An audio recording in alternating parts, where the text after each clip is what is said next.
여러분들 장례를 좀 정돈해 주시면 이제 바로 국제회의 라운드 테이블을 시작하고자 합니다. 뒤에 계신 학생 여러분 앞에 나와서 이제 앉아주시면 바로 저희들이 시작하도록 하겠습니다.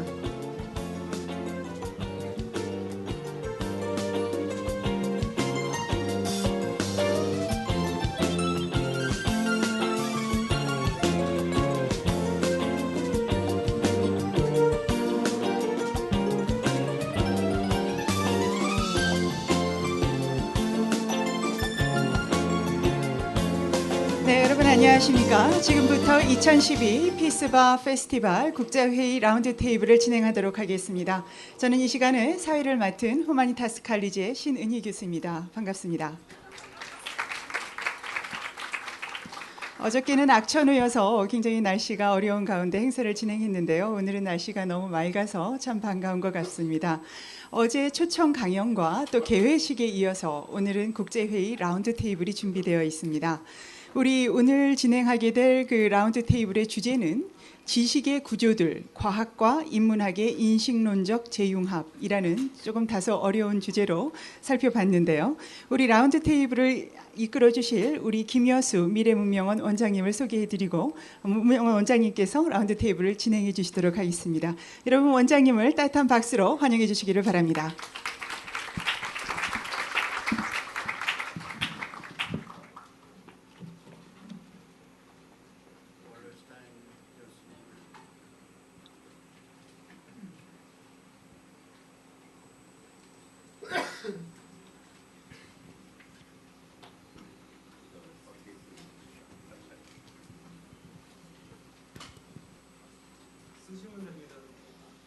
그냥 월러스타인 교수님을 모시고 라운드 테이블을 하게 돼서 무척 영광으로 생각을 합니다. 이 의사소통의 원활한 의사소통을 위해서 그 라운드 테이블은 영어로 진행하도록 하겠습니다. 그런데 나중에 Q&A 세션에 혹시라도 영어에 불편을 느끼시는 분이 있으면은 언제든지 우리 말로 하셔도 되게끔 되어 있습니다. 우리 아주 유능한 동시 통역사들이 우리와 같이 함께 하고 있기 때문에 아무런 문제도 없으리라고 생각이 됩니다. 그러면은 이제부터 영어로 진행을 하겠습니다. Topic of our roundtable is structures of knowledge, epistemological reconvergence of science and humanities. And you, I think, have all received the outline of Professor Wallerstein's talk. And you will have noticed that there is a question mark at the end. So it's not certain that there will be reconvergence of science and humanities, but the Professor Wallerstein will be talking about the possibility of the reconvergence of science and humanities. So Professor Wallerstein is too well known for me to give you any detailed introduction, except to give a few important facts about his career. He did his BA, MA, PhD all at Columbia, and taught at Columbia, McGill, and Binghamton, the all east coast of United States, and McGill is, of course, in Canada. And then he was, after retiring from teaching sociology, he was responsible for the Brodell Center at Binghamton University, and also was responsible for the Maison des Sciences de l'Homme in Paris. So Professor Wallerstein has worked internationally, and he tells me that he works with 7 or 8 languages. I don't remember all what. And unfortunately, he doesn't yet know. He doesn't yet speak Korean. But as you know, Korean is a very easy language. You can you can learn it in 30 minutes, they say. And next time Professor Wallerstein comes, he will perhaps talk to you in Korean. Let us hope so.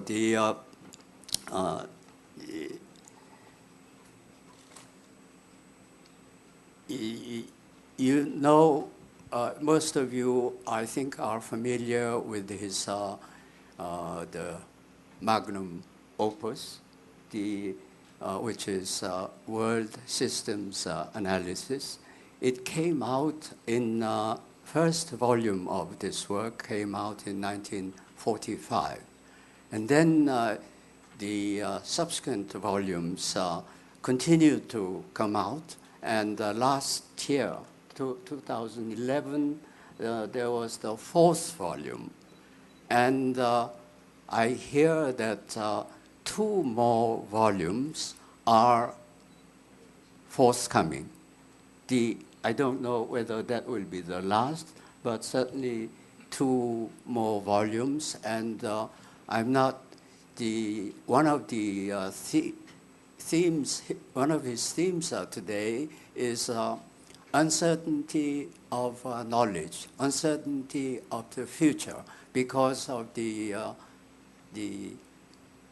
impending collapse of the world system that had been in place for the last 500 years. So I don't know whether your next 2 books will be continuation of your previous books or something totally different. This is something we are all very much interested in, and we are going to ask you to give us a lead-off discussion on the topic, on our topic, for about 20 minutes. And then our members of our panel, Professor Kim Sang-jun, Professor Kim Young-sik, Professor Kim Moon-ung, and Professor Kwon Gi-bung, they will each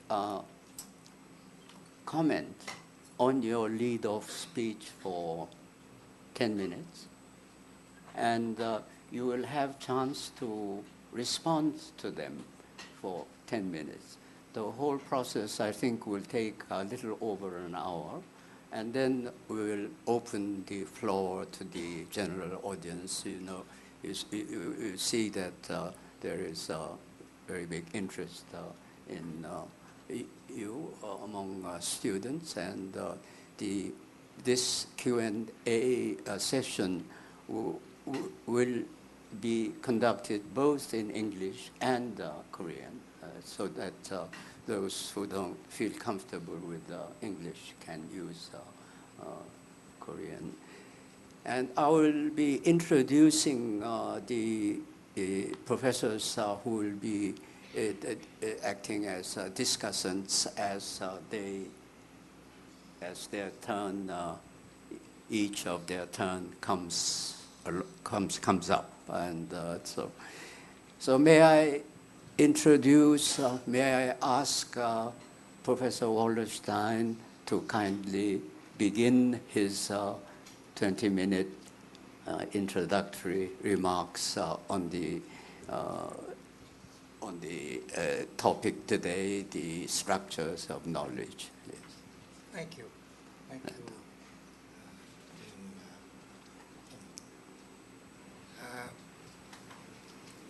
You underlined the fact that there was a question mark in the title. There's another thing to notice. I don't talk of the convergence of science and the humanities. I talk of the reconvergence, which implies that they were previously convergent. And that's a very important starting point. Over the past 5,000 years, there have been many different civilizations across the world. They all had structures of knowledge. And these structures of knowledge were not the same. They were different. So what was historically used, was considered knowledge in Korea was not the same thing as what was considered knowledge in Egypt or in the Western world. But they all had a single common feature, which was that all... Could you speak a bit? A bit louder, yes. They all had one common feature, which is that they had a single epistemology. All knowledge was known in the same way. Now, something very curious happened in the Western world.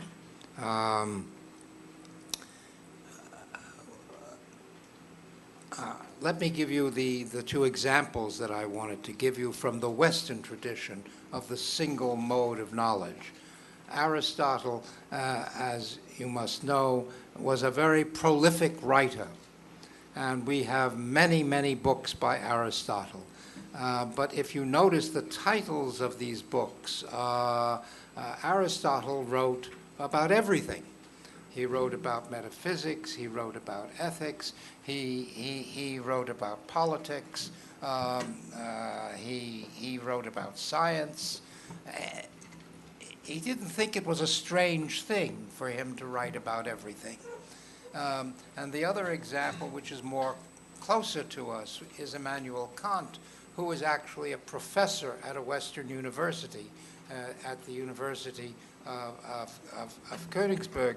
And if you look at the courses that he gave, he of course gave courses in what we now call philosophy, that is in metaphysics, for example, and in ethics. But he also gave courses in international relations, he gave courses in poetry, he gave courses in astronomy. He did not think it was a strange thing to give courses in all these different topics. They were all part of knowledge. Now, if you look at what happened within the Western world, in the university system and in other structures of knowledge, up to about 1500, all knowledge was dominated by theology. The way you knew and knew the truth was through theological mode. The church told you what the truth was, and the rest of us had to live within that tradition. And along about 1500 or 1600 came along what we call the philosophers. And they said, but this is arbitrary.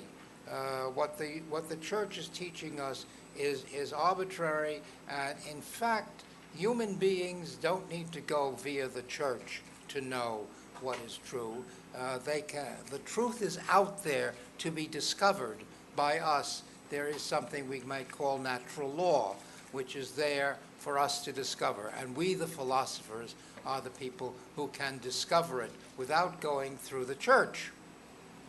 And by about 1750, there was another group of people who came along. We now call them scientists. They didn't have that term at that time. And they said, you philosophers are as bad as the theologians. You tell us that their truth is arbitrary, but we tell you your truth is arbitrary. How do you know what you know?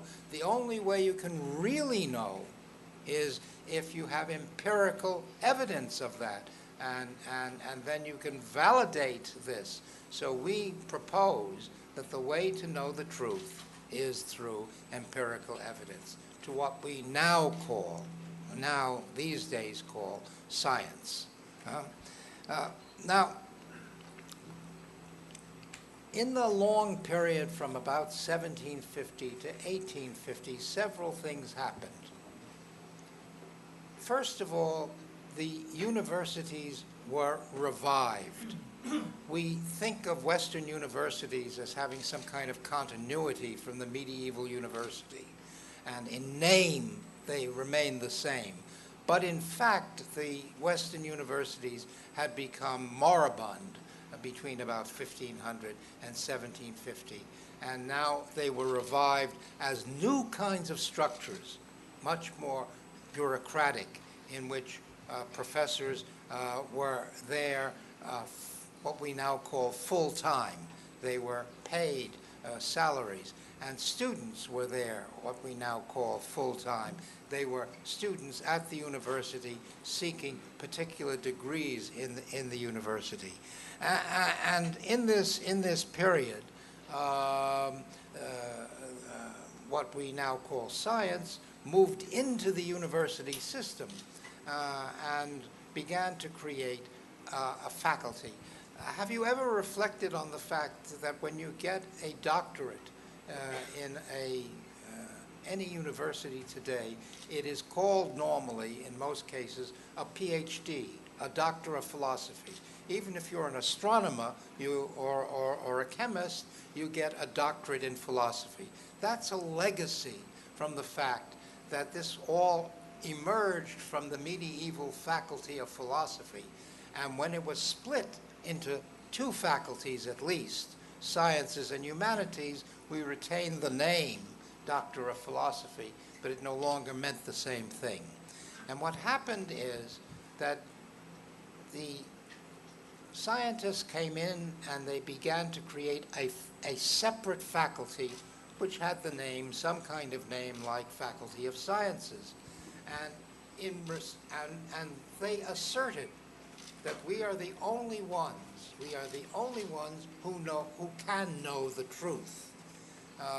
It used to be in the old system that you could know the good, the beautiful, and the true all at the same time. And the scientists said, no. We can tell you the truth. What is beautiful, what is good, these are metaphysical questions. We are not concerned with that. And so there was a reaction to that. And there were some people who said, no, that's not at all how you know the truth. The way you know what is true, what is good, what is beautiful is through empathetic reconstruction of reality. And this is what we, the humanities, stand for. So there was this strong division of two different ways of knowing. First time in the history of the world. And something called social science begins to emerge for the first time in the 19th century. And the social scientists were responding. I'm sorry. And the social scientists were responding to a new social reality, which was the fact that sovereignty was said to lie with the people for the first time. And this seemed a very dangerous doctrine. But some people said, well, if it does lie with the people, we have to study the people, and this becomes the concept of social science. Social science becomes the third faculty, except that it didn't have its own epistemology. So we have the following situation in which science says you know things in one way, humanity says you know things in another way, an opposite way, and the social scientists were in between, and they didn't have a special way of knowing. So they split. They split right down the middle from the beginning of those social scientists, thank you, who said we can know the way, the truth, the way natural scientists know. And then there were other social scientists who said, no, we can know the way only the way the humanities know it. Now, I think of this as social science being like an outstretched person, each arm attached to two horses going in opposite directions, one the scientists, one the humanities, and the social scientists just pulled apart by this centrifugal movement. But what then happens is we get not only faculties that are separate and different, but within each faculty we begin to have something called disciplines. And disciplines were claims to specificity. They said, we have something called chemistry. We have something called English literature. We have something called history, or we have something called economics. And it has very narrow boundaries. And it's very specialized knowledge. And if you want to learn that, you have to go to that discipline, and you have to stick within that discipline. So we get a parcelization of the forms of knowledge, not only in terms of the epistemology, but within each epistemological division, subdivisions called disciplines. And this gets stronger and stronger up until approximately the Second World War. Now, in this basic division between science and the humanities, they both need support. From whom? Well, they need financial support. They need moral support from governments, from the general public. And so there's a big battle that goes on for who is more important. And basically, if you look at what happened from about 1800 to about 1945, steadily the scientists get stronger and stronger and stronger, because they say, look, we can give you evidence of the utility of what we're doing. You see, there are these inventions, these wonderful things that make life better, and we produce that. Well, what did the humanists produce that's useful for you? So you should concentrate your energy on us. And that wins out bit by bit. And then a second thing happens. This is the same period of time as the Western world is conquering the rest of the world. And one of the aspects of this conquest is they're saying, and you've got to copy our institutions. If you want to be modern, you have to be modern in the way we're modern. So you have to create universities that replicate our structures. And if you look again around the world, you begin to see the emergence of these universities in various parts of the world, and they have the same kind of faculty systems and the same kind of departments, etc.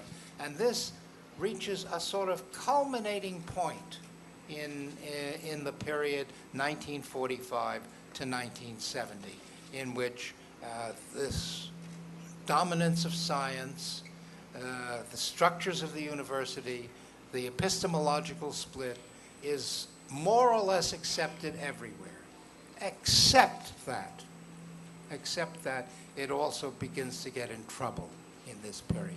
Why does it begin to get in trouble? For a lot of reasons. One of the reasons has to do with U.S. hegemony in the world system. It's all very well to say that in Africa they have tribes, and therefore you have to use anthropology to understand them. And it's all very well to say in Persia or in China they have civilizations, and you have to use Oriental studies to understand them. But this was a different world now. We suddenly have national liberation movements. We have revolutionary movements of all kinds in places like China and India. And the Americans said, but these existing modes of knowledge that we've developed in the Western world, they don't tell us anything about what use is it? What use is it to us if we can't understand what is happening politically and socially and economically in these parts of the world. So they begin to say, maybe we have to have a different way of understanding this. Yes, it's perfectly true that the Western world is more modern than the rest of the world. Yes, but the rest of the world can catch up. How can they catch up? By following the same path. And we call this developmentalism. We call this development, modernization. Right? And in order to do that, we had to create structures within the Western universities that would help us understand these people. So what did we do? We said, well, we can't fiddle with the traditional disciplines, but we can add something. We can have area studies. So if a student in Great Britain or France or the United States wanted to study, let us say, China, well, then, yes, he needs to take his course. He may be a student in political science or in sociology or in history, but he should take a year, at least, in which he studied everything about China. He has to know the politics of China, the economics of China, the literature of China, the culture of China, and then he can also apply that. So all of a sudden, what we have in Western universities is an emerging cadre of people who are saying, yes, I am a historian, or yes, I am a sociologist, but I'm also a specialist on China. Okay? Now, I'll give you a very interesting statistic. Up to 1945, in Harvard University's Department of History, there was only one dissertation, one, that was ever written on a subject, on a historical subject about a country other than those of the Western world. Only one. Today, hundreds. Now, what that meant is that it had a big impact on the departments, because now all these young people got PhDs, and all of a sudden in Harvard's, to use that as an example, in Harvard's Department of History, whereas in 1940 half the professors were professors of American history and the other half taught maybe German history, French history, British history, and that was it. Okay? Now all of a sudden we have professors teaching Chinese history, Latin American history, African history, right? Etc. Russian history. And then we have students who take this. So all of a sudden we have a reorientation of what is going on in the Western university. The second thing that's beginning to happen has to do with specialization. It is said, in theory, that if you write a PhD dissertation, it has to be an original piece of research. So what does an original piece of research mean? Well, if in 1750 you could write something on the history of Germany, by 1900 it was no longer original to do that. You did it on 17th century Germany, and then you did it on an even narrower topic. And what was happening was, as you moved towards smaller and smaller and more detailed topics, you were running out of space. So what begins to happen is what I call academic poaching. The economists begin to poach on the sociologists, who begin to poach on the historians, who begin to poach on the anthropologists, and so forth, with adjectives. So where we had history before, we suddenly have social history, and where we had sociology before, we suddenly have economic sociology and historical sociology, and so forth and so on. So we begin to have a big overlap, and it becomes a rather, the logic of the disciplines begins to disappear. Now then a second thing happens, and this is important to see, and that is there is a structural crisis in the world system as a whole. And all of a sudden, we get within the sciences and within the humanities new knowledge movements. Now, let me tell you what a knowledge movement is. Any idea, any proposal that you make of any kind, you can prove that somebody said it 200 years ago, 400 years ago, 1,000 years ago. That's very easy. Nothing is ever new in that sense. But that's not important. To find the intellectual history of an idea is not necessarily interesting. What is interesting is this an important idea in terms of contemporary knowledge? Do people use this in some significant way? A knowledge movement is a group of people who are putting forth a non-conventional idea with enough strength numerically and intellectually such that they have to be taken seriously. And so we get the emergence of knowledge movements, first of all within the sciences, the natural sciences, which we now call complexity science, or the sciences of complexity. And these people were challenging Newtonian science in a very fundamental way. They didn't have to be a majority. They were a significant minority. And they were saying Newtonian science as a specialized epistemology is simply wrong. We have an alternative view of the world. In our view of the world, for example, among other things, the history of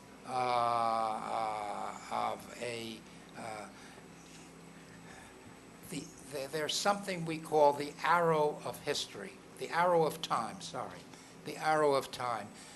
Newtonian science had said that time was reversible. It's a kind of mad idea on the face of it, but it's basic to Newtonian science. That time was, in a sense, irrelevant because all truths were universal and permanent. And the new sciences of complexity said that's nonsense, that there's an arrow of time. Everything changes constantly over time, including all the things that we think of as stable, permanent universals. And so they were saying the opposite of what the scientists had said at the beginning of the 19th century. Instead of pulling apart, they were saying things that were close to what social scientists often said, the arrow of time, history. And then there was cultural studies that emerges within the framework of the humanities. And they said this whole business of the humanities having canons of beauty, that's nonsense, because all it is endorsing the preferences of a small group of people, white, Anglo-Saxon, et cetera, et cetera, et cetera, male people, and that there are many other ways of knowing and many other groups who know, in fact, said cultural studies. We all read the books or see the pictures in different ways that are equally valid. So they were saying the opposite of what the humanists said at the beginning of the 19th century, who were saying we have a very special way of knowing, which is through the canons of beauty. And they were saying something fairly close to what social scientists had been saying about the social basis of aesthetic judgments and of moral judgments. So instead of moving outward both and pulling the poor social scientists with the two horses going in opposite directions, we suddenly had social movements, knowledge movements, that were moving centripetally towards the center again. Now, they haven't quite reached it, okay, but that's where we are today. We have important knowledge movements in the natural sciences and important knowledge movement in the humanities that are trying to move towards a reconvergence of knowledge, such that we would get back to the old situation in which there was only one way of knowing. Now, what happens next? It depends. You see, this is part and parcel of the crisis of the world system as such. The knowledge movements, the structures of knowledge are a crucial, stable force within the existing system. They're breaking down. What will happen?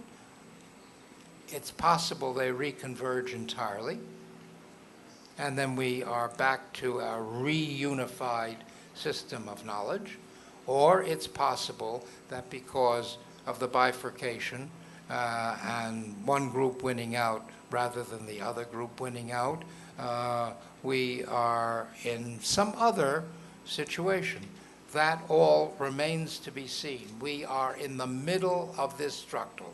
Now, let me say one last thing, which is disciplines are an intellectual claim. That intellectual claim made sense in the 19th century. It doesn't make any sense today. But disciplines are two other things besides an intellectual claim. They are an organizational reality. All of you, students or faculty, are in some department here at this university and in all other universities. And you have to follow certain rules, right, in order to get your degree, or if you're a professor, to get your promotion, and so forth. And those rules tend to be defensive rules. They don't really encourage you to break down that discipline. Indeed, they encourage you, if you want to be rewarded, to stay within it. Okay? That's an organizational reality. It has nothing to do with intellectual reality.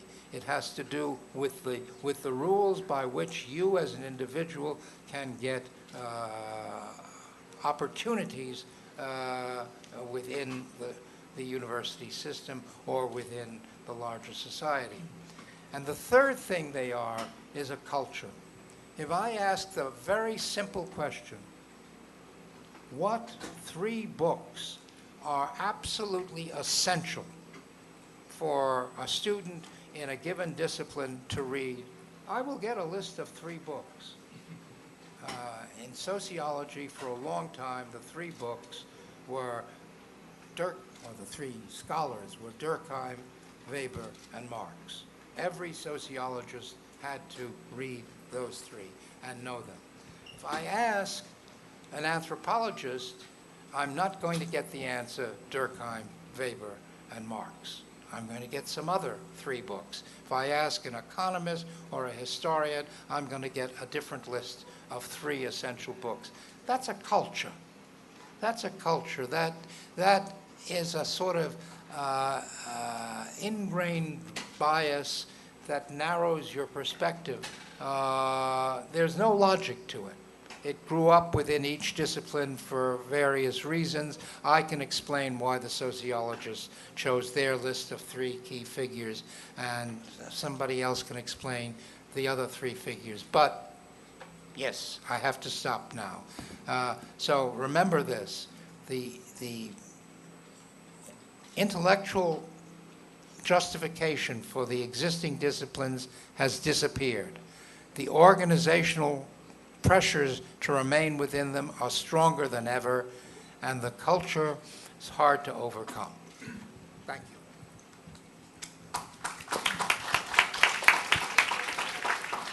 Thank you very much, Professor Wallerstein. I vacillate between Wallerstein and Wallerstein. You say it doesn't make very deep division in the structure of your name. you painted for us in bold, brilliant strokes the development of a Western system of knowledge from single epistemology to its bifurcation into humanities and sciences, and then trifurcation, I don't know whether such a word exists, between science, social sciences, and the humanities. And then how this led to the impossible, untenable situation of knowledge. I think what we found very, very interesting was that you interspersed, not only interspersed, you painted this picture in terms of development in some social reality, social system, and so forth. I think that is what is very interesting about your this picture that you have painted for us. And then you told us about certain movements within the Western knowledge structure which are putting pressures toward single epistemology in terms of science of complexity and cultural studies and so forth. And you seem to think that this is the wave of the future, if I'm correct in understanding you. And I think it is for our discussant to comment on your talk. And first of all, I'd like to call on Professor Kim Sang-jun. Professor Kim Sang-jun is very well known to you. He was the moderator yesterday at Professor Wallerstein's talk at the Peace Palace. And he is a professor at the Graduate School of Public Policy, is it called? The public policy. And he has recently wrote a book book called the 맹자의 땀과 이 성왕의 피. So I'm promoting his book. Perhaps this will sell a few more books. But this is a very fresh, new look at Confucian civilization. And it is creating a small storm of its own. And I would like to give the floor to Professor Kim. Thank you.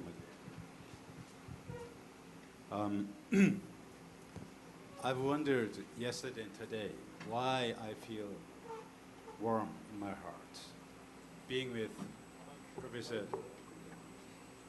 It's on.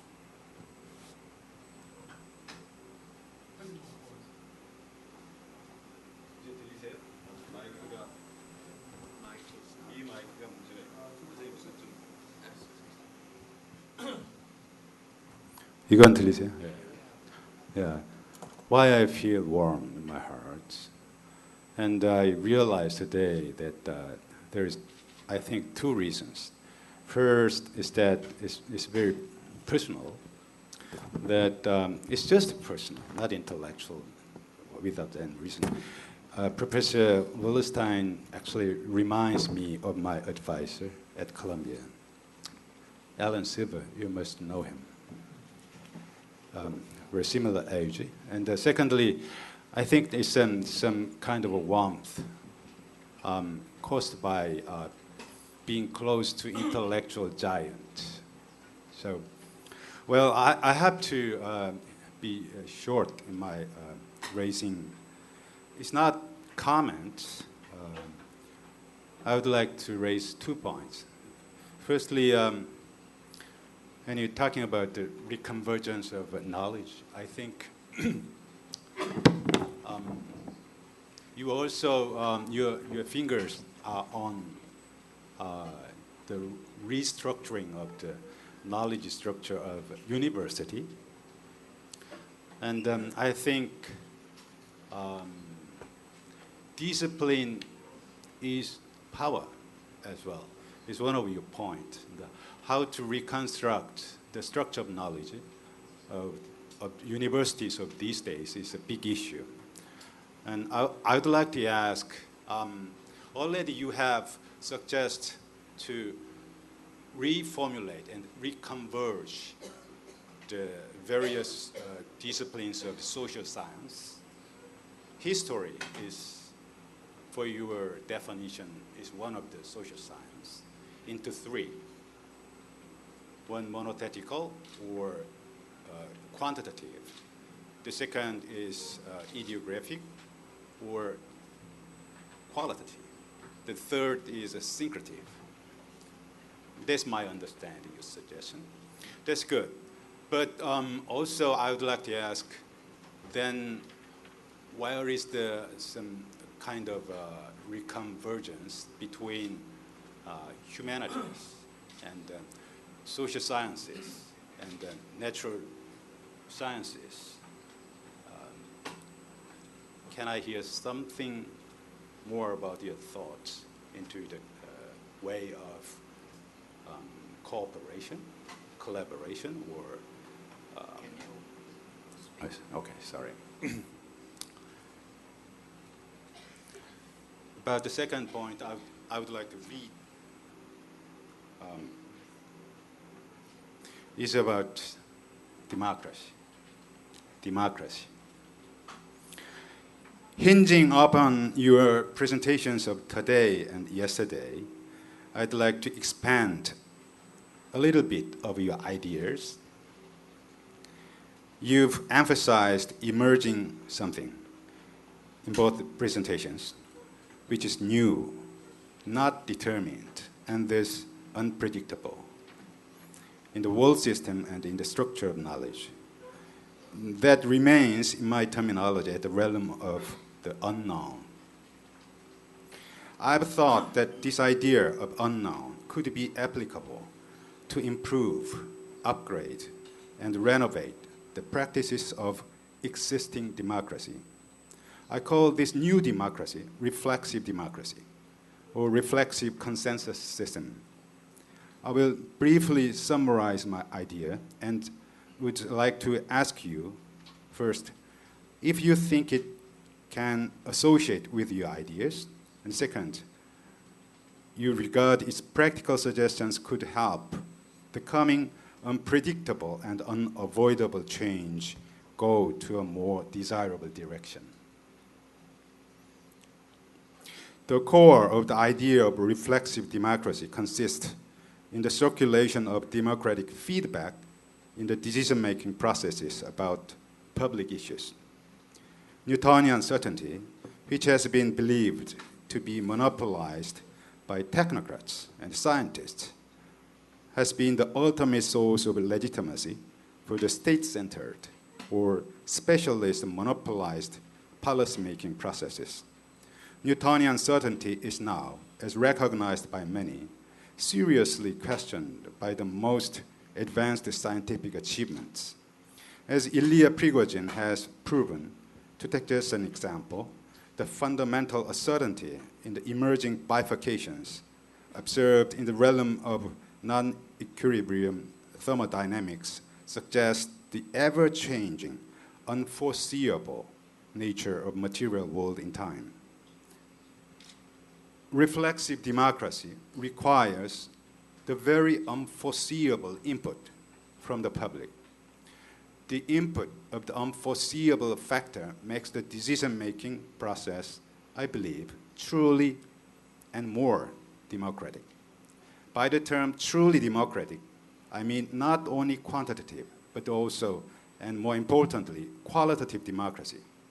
A truly democratic process provides us with the most reliable safeguard against unintended consequences of policymaking in the risk societies.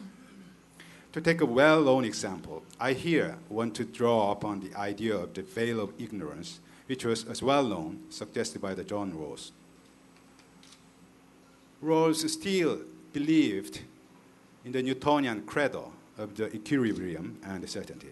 In this regard, I think he has many limitations. I just want to expand further on some of his good intuitions. By the idea of the veil of ignorance, John Rawls attempts to imagine the most ideal democratic and just decision-making procedure. Rawls here seems to suggest a paradox. A person who does not know can know better or can make a better decision as far as the decision-making of public issues is concerned. John Rawls here seems to, or at least we can interpret as such, step over his belief in the Newtonian dogma of equilibrium and certainty.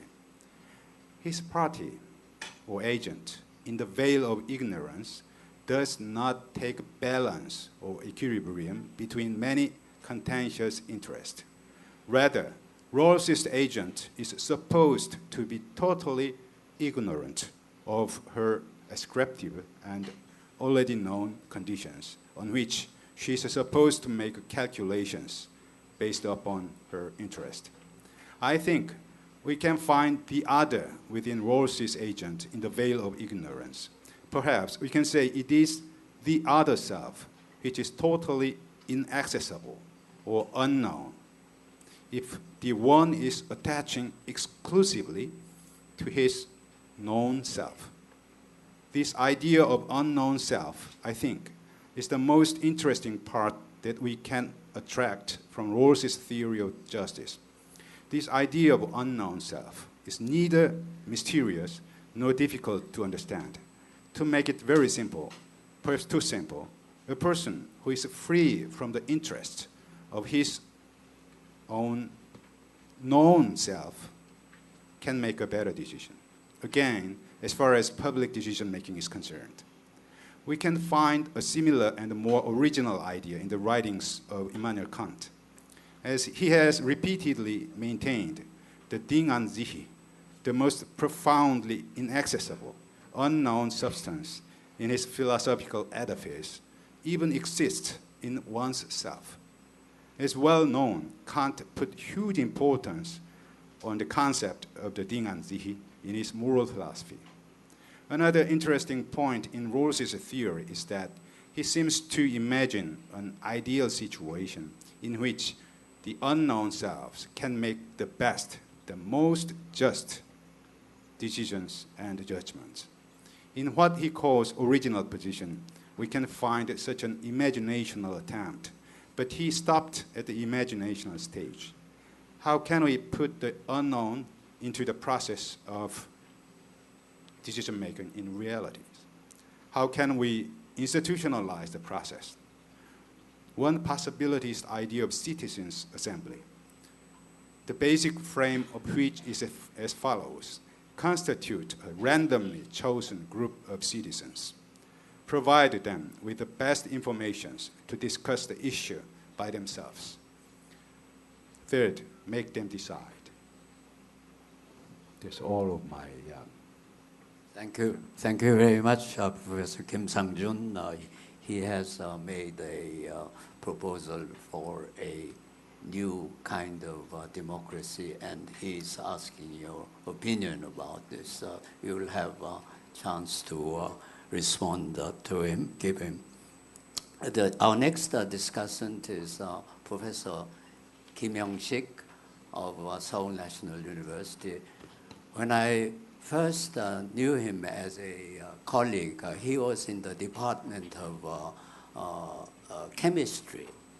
Then he became the chair of the joint program on philosophy of science and history of science.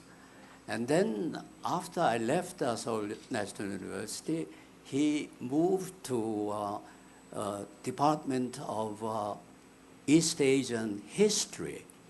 And he became head of one of the research institutes in Korean studies.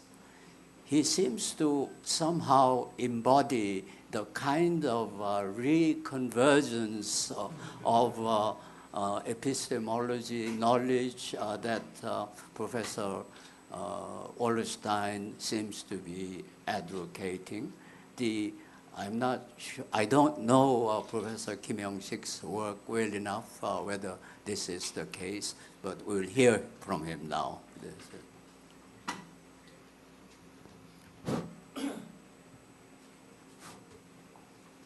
Well, thank you, Professor Kim, for nice introduction.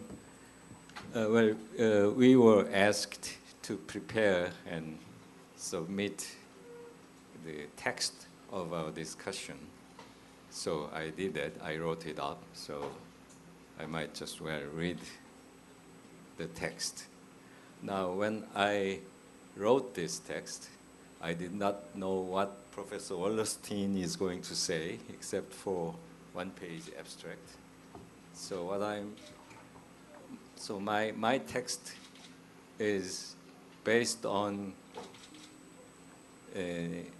Professor Wallerstein's writings that I have read, and that one-page synopsis. So what I'll be saying might not neatly connect with Professor Wallerstein's remarks this afternoon. It's really the interest, my own speculation, following the direction of my interest on the topic that Professor Wallerstein raised. So I read from my text. In modern society, we are faced with a clear, often severe separation of the specialized scientific and technical knowledge from the interest and understanding of general intellectuals. This separation is so clearly and widely found today that people tend to assume this as the natural state that had existed all along. Yet, it was a rather recent phenomenon, a result of the specialization of science in the last few centuries. This process of specialization, led by the German universities in mid-19th century, spread to other countries. And by the late 19th century, the basic structure of science composed of the specialized disciplines as we see today were established. Afterwards, science kept increasing the degree of specialization while maintaining the skeleton of the same structure. Such specialization initially contributed to the growth and development of science and helped to create a social role of science, including the application of science to industry.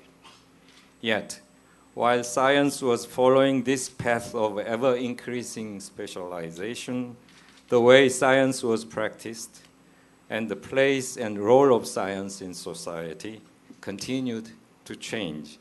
In particular, as the specialization of science progressed, science became more and more big, expensive, practical, and industrialized. Science, formerly occupying a marginal place in society, became a more and more important element of society. At some point, however, science began to create problems.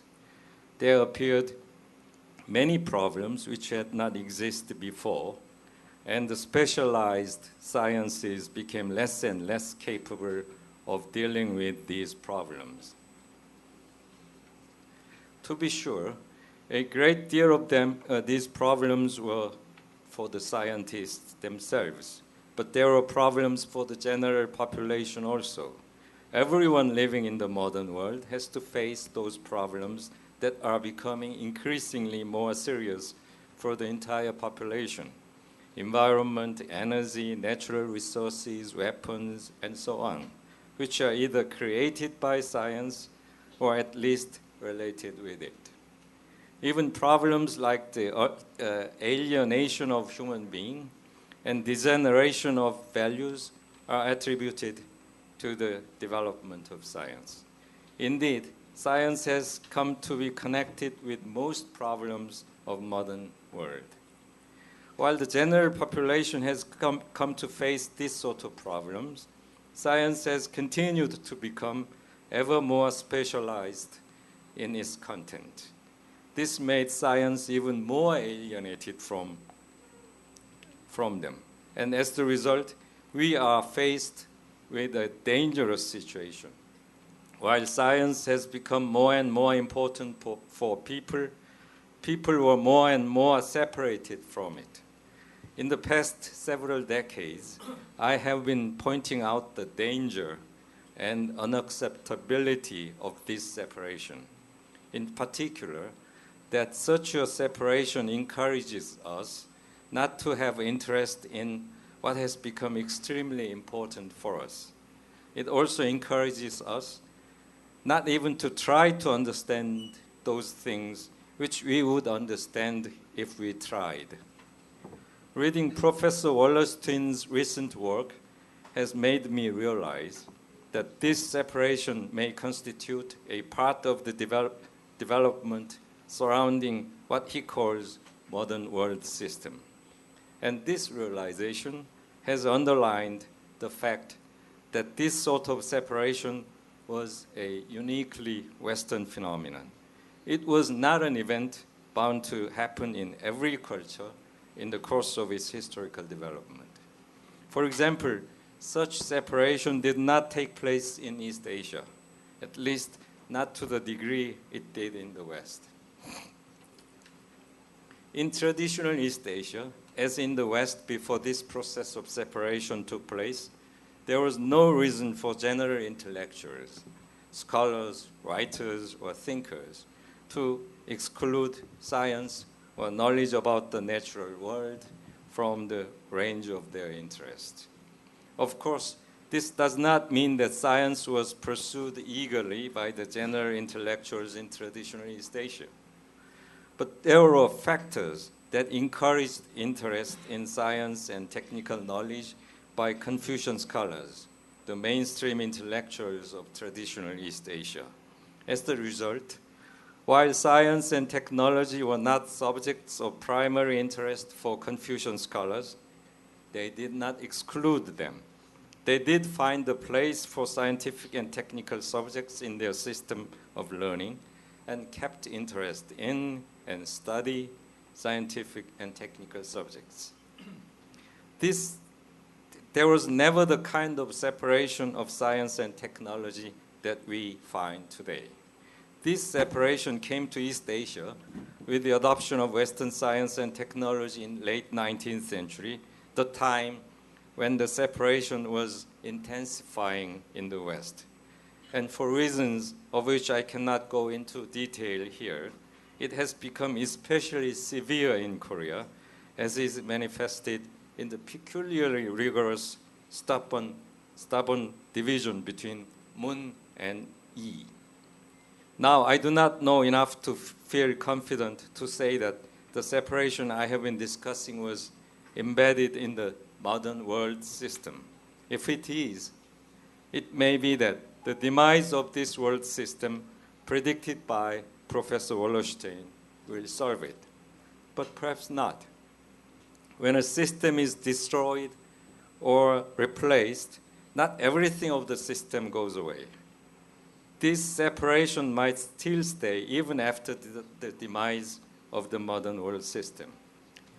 In this respect, it may be helpful to look at what happened during the scientific revolution in the 16th and 17th century Europe, when in the midst of fundamental changes of European society, accompanying the emergence of new modern world system, a new class of people were raising new problems and demanding new knowledge. while the universities, the traditional place for learning, did not come to terms with them, but clung to their traditional curriculum based on Christian theology and Aristotelian philosophy, and to the theoretical bookish discussions. In this situation, new scholarly activities that eventually were to answer the needs and solve the problems took place outside the universities, courts, and academies. In spite of the mounting pressure for changing the university learning, the universities remained as strongholds for traditional learning and centers of resistance against the changes and the new movements. Perhaps in our case too, the same kind of inertia and resistance will remain for some time and sustain the separation. Thus, we will still have to find ways to deal with this dangerous separation. And for that, we will need to realize more clearly the harms, the dangers of the separation. And we need to be more determined to change the situation. Now, what should we do then? I do not have a concrete answer, of course, except that this separation will not stay forever, because it cannot stay, because people and society will not let it stay, because people and society will not tolerate it. From what I have learned from history, from the ways in which great currents and changes of learning and thought, in particular those great ones that took place only once in centuries, from what I have learned from them, I can say perhaps that the changes and solutions that will solve our problem will probably be something fundamentally new, something that one would not recognize when they first come up, one would not recognize as ones that would eventually work as solution. Historical social science, suggested by Professor Wallerstein, may be a possible candidate, or perhaps something more unexpected than that one. Thank you.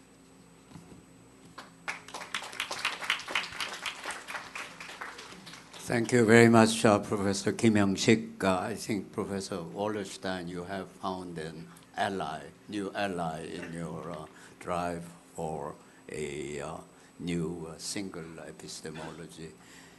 Our next speaker is Professor Kim Moon-hong. He is from the NGO, the Graduate School of NGO at Sungkonghae University. yes, sorry. He is one of the foremost experts on the Wallerstein, so he should be able to put very enlightening questions to Professor Wallerstein. Yes, thank you. Hi, everybody. Thank you, Dr. Wallerstein, for your brief and also the clear introduction to the Western intellectual tradition and also the challenges it faced and also the current or the recent development. What I'm hearing from you is two key messages.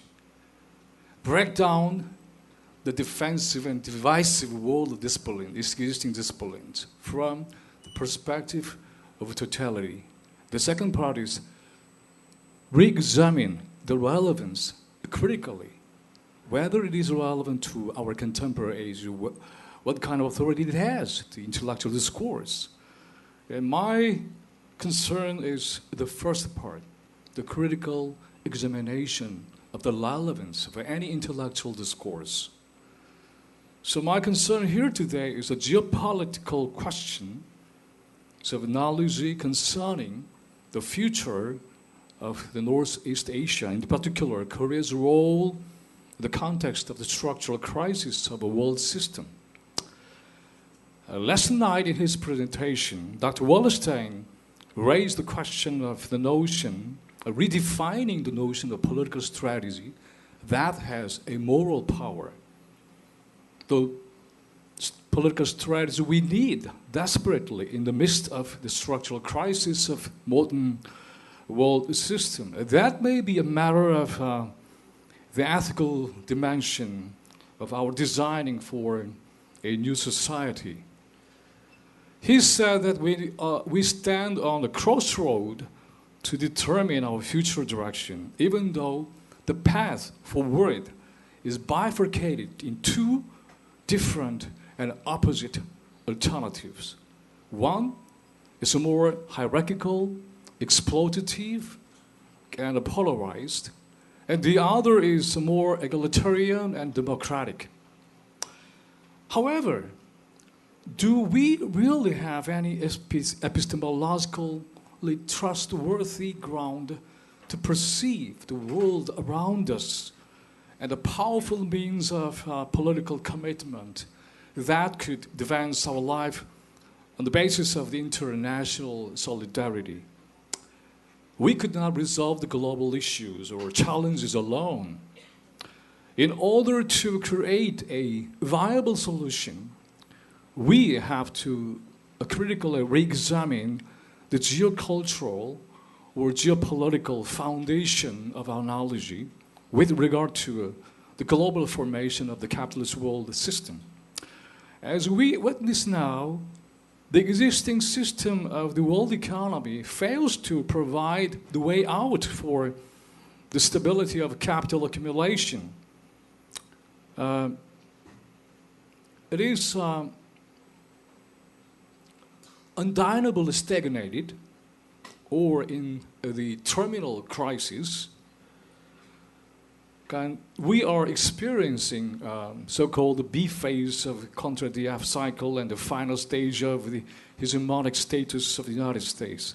The short-term contra F cycle seems to overlap the long-term hegemonic cycle, which produces, as you said, uncertainty in terms of predicting exactly what is going to happen in the next stage of the systematic change.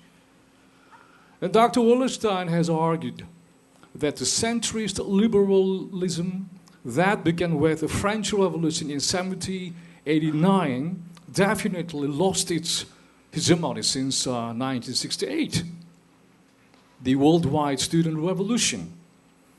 And the alternatives of many kinds of alternatives, the left, old or new left, chose to realize through various kinds of struggles have not successfully solidified their support on a world scale. If we are free to use Gramsci's insight, the new is not yet born while the old is dying. The Western notion of universalism or the Eurocentrism has been rejected now. A new epistemological basis has been required to understand the logic of the global interconnectedness. The recent effort of the world history scholars reveal a serious struggle of the Western Academy to include so-called forgotten history of the non-Western part of the world and its people, as well as to reflect the subaltern voices that have been neglected. And I think this is a matter of the geopolitics of knowledge, or new knowledge movement, I think. Because where you live constitutes what you see, or where you dwells or you live determines what you think. For example, Dr. Wallerstein studied, as is a major field, Africa, and he saw the world through the hardship reality of African history under the colonial rule. And he analyzed the world through the geopolitical reality of African peripheral status in the capitalist world system. This geopolitical context requires us to think from that perspective to understand the present and the future of our life here and now. China, as we know, everybody knows that, is rising, and the West, including the United States, is currently confronted with internal politico-economic turmoil, as well as the external pressure upon the way they accumulate the capital. In other words, the West as a whole is in the trap of that economy. And consequences of financialization, while China is gaining upper hand. And as I mentioned just a moment ago, we, the people of Korea, which is a divided nation, are situated geopolitically between these two globally competitive hegemonic powers. Under this circumstance, we are desperately in need of redefining our international role as a mutually trusted mediator in this region. Both the United States and China have a pivotal strategic interest in the Korean Peninsula. In 1950, the United States and China fought bitterly here to demarcate the line of a military or hegemonic advantage to no avail to each other. And now the Northeast region becomes again the major battleground for the two superpowers, as we know well. Historical situation we are encountering with currently is quite different from that of the 1950s. The United States is not strong enough to roll back the power of China, and China is not strong enough to isolate the United States in this region. The fact is that the Korea depends on both hegemonic powers for her survival. It is sort of an ambivalent position, while it could be a point, I hope, a departure for the peaceful settlement of the structural crisis that the modern world system is going through. I believe that we could play a mutually trustworthy mediator between the United States and China. Korea may be able to show an alternative path toward a new stage of global peace and a strategy of transformation in the midst of a civilizational crisis of the world system. We, Korea, also went through, or have been through, the trap of the debt economy in 1990s, and the crisis of financialization, the long-term consequences along with the long-term impact of the speculation of capital in the market. And I have 5 questions concerning, the 2 is very brief, concerning the political strategy Dr. Wallerstein mentioned in his presentation. The first, how could we systemize our understanding or knowledge about the nature of the present crisis of the modern world system from the perspective of the Northeast Asia? It may be a question of geopolitics analysis and also the matter of the awakening of its history or identity. Second, as you know, the late Gunder Frank suggested 5,000 years world system approach instead of 500.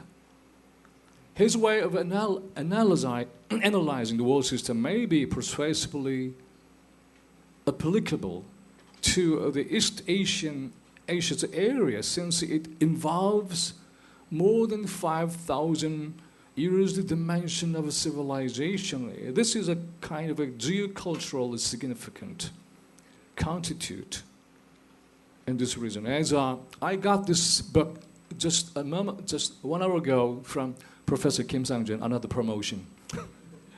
And this deals with, this analyze, I haven't read this book yet, but the title shows that this analyze the world system of Northeast Asia from the perspective of the Confucian civilizational world system, right? Am I right? Okay. So I think the 5 years understanding of the world civilization may be applicable to this area. What do you think of this? And third, what kind of political struggle do you think we need here? Because the radical movements such as the Occupy Wall Street or the World Social Forum doesn't seem to wield the power that's strong enough, the degree we could expect. So what kind of political strategy do we need here in this region in order to strengthen or enrich international solidarity among those who support the world anti-systematic movement you just asked a long time ago. Okay, and the fourth and fifth is very simple. How do you define yourself?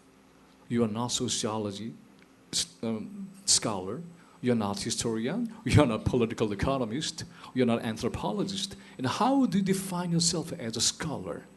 You study every field of these things, and how do you define yourself? And the last one is, what kind of a role do the public intellectual play right now here in the midst of a crisis, the world system? Thank you so much.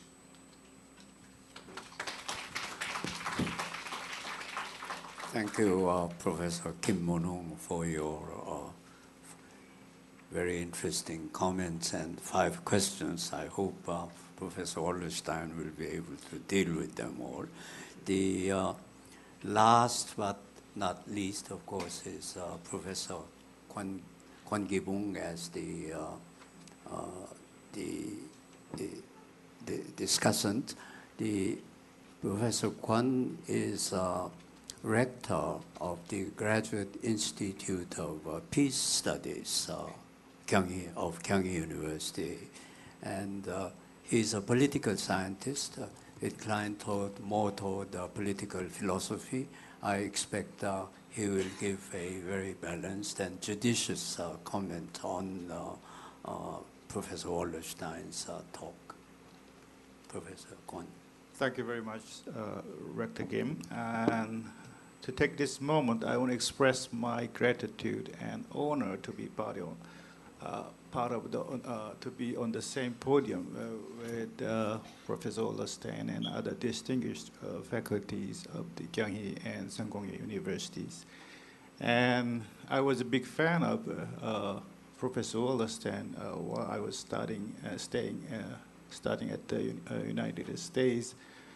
But I had to admit that I was a big fan in a little bit critical senses. I was, not truly followed your paths as you suggested.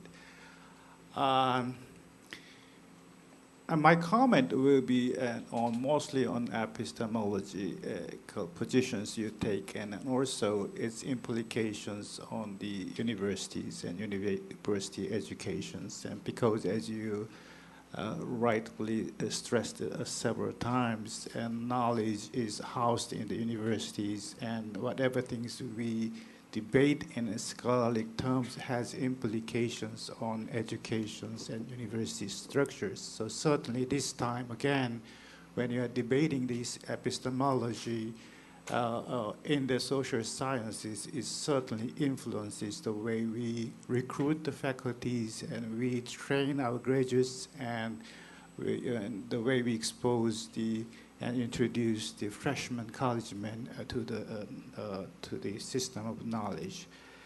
And I myself actually the product of the methodological debate. I started out in the 70s. My college started in the 70s, and my graduate studying in the 80s, and so that I was fully exposed to this kind of new science movement. And I have to say that to make my positions clear to everyone, I came out as a normativist and a structuralist, and more of against the positivism and behaviorisms. And as a result, I'm a theorist, but I mostly ended up becoming a minority in universities and in my field in international relations theories, because despite my own exercise of wisdom and choices, I somewhat picked the wrong side, in the sense that the university is dominated by the other side of the schools, mostly positivistic, objectivistic, and number crunchers. But the batters again emerged and now fought again on a different ground. So maybe I have high hopes that my first choice is not the again lost in the next round. And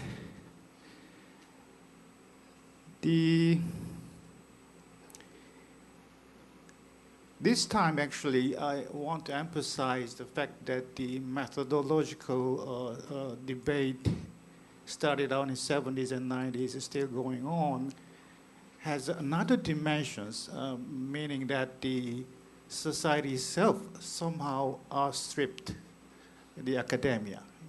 Already a society needing I would say aestheticization of sciences and scientization of aesthetics, as Professor Wallerstein emphasized in his recent books. And there is no clear divisions in knowledge the society needs and requires, but universities are highly divided, and so that we somehow ended up become a part of the crisis, educational crisis. And as a result, these scholars and universities as a whole begin to respond in earnest to this kind of crisis by introducing another way to address these disciplinary divisions. And mostly introducing interdisciplinary educations and programs at the universities. But this was a way to address the problems that the too much specializations and parcelizations, Wallerstein says, parcelizations and compartmentalizations of disciplines into its own territories and never creating any bridges in between and amongst themselves. So, but in a way, after 20 years of the experiences and of the major Western and US universities in particular, we cannot say that these interdisciplinary initiatives had came out with all success and all with applause. Some universities have the interdisciplinary programs, still have the programs, and further pushing into interdisciplinary educations, but many of them rolled back to the departmental systems, and some of them completely gave up. So we do not yet have a final say on this is the way to go from the perspective of university administration and university curriculums. But in my view, when the universities in the West first introduced interdisciplinary programs, the major problem was, as he pointed out, was that there was no consensus how to do the interdisciplinary educations and researches, because there is no epistemological consensus of how you approach the subject, whether in natural sciences and in social sciences. And as a result, a student, when they got into the interdisciplinary programs, they got into confusions. They didn't know how to integrate the all kind of the methodological, approaches they learned from their professors, and eventually they had to pick a side. They were not integrative or interdisciplinary in themselves. Rather, they had to pick a side. Either you choose the positivistic, rationalistic, individualistic, or else cultural studies. So the product and result of interdisciplinary education was not that much interdisciplinary. And also, most of the graduates of the interdisciplinary programs found themselves are less competitive to the ones that are from the traditional department. So again, we are at this point, we have no way of saying we had some success with the interdisciplinary programs and educations. Interestingly, in recent years, Korean universities are trying to introduce interdisciplinary programs into their own traditional university systems. It came only after about 20 years of experience, US and Western universities experiences, but Koreans never learned from their experiences, but only having high hopes. But from my perspective and your perspective, and I expect you have advices to give to Korean universities and how we should introduce interdisciplinary educations and programs. And the second one is that